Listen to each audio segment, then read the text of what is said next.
মকর রাশির ব্যক্তিদের জন্য ৩রা এপ্রিল দিনটি দায়িত্ব পালনের এবং কঠোর পরিশ্রমের।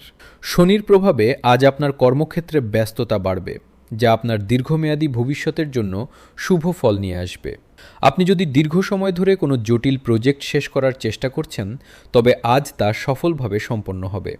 আর্থিক দিক দিয়ে দিনটি স্থিতিশীল থাকলেও অযথা ব্যয় নিয়ন্ত্রণ করা আজ আপনার জন্য জরুরি। জমি বা সম্পত্তি সংক্রান্ত কোনো পুরনো বিবাদ থাকলে তা আজ মিটে যাওয়ার সম্ভাবনা রয়েছে।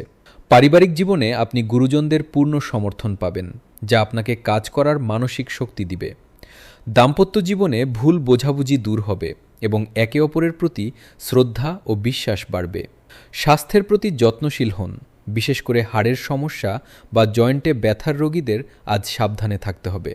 শিক্ষার্থীদের জন্য আজ একাগ্রতা বজায় রাখা জরুরি। আজ আপনার শুভ রং কালো এবং শুভ সংখ্যা ৮। পরিশ্রমী আজ আপনার সাফল্যের চাবিকাঠি।